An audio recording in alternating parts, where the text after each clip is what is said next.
প্রকার আর বিশেষণ কি এক? সাধারণত আমরা প্রকার বলতে বিশেষণকেই বুঝিয়ে থাকি, কিন্তু প্রকার আর বিশেষণের মধ্যে সামান্য পার্থক্য রয়েছে। সেটি কি?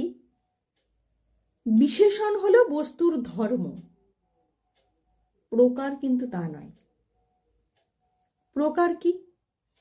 প্রকার হলো তাই যা বিশেষ্যকে অন্য বিশেষ্য থেকে বিশেষিত বা পৃথক করে। কি বললাম? যা বিশেষ্যকে অন্য বিশেষ্য থেকে বিশেষিত বা পৃথক করে। অর্থাৎ প্রকার হলো তাই যাতে জ্ঞানের প্রকারতা বা বিশেষণতা থাকে।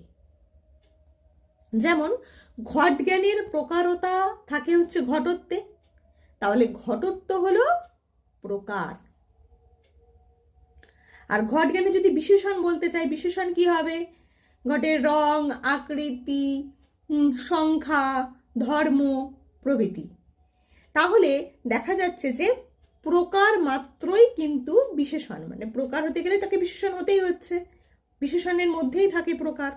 তাহলে প্রকার মাত্রই বিশেষণ, কিন্তু বিশেষণ মাত্রই কিন্তু প্রকার নয়।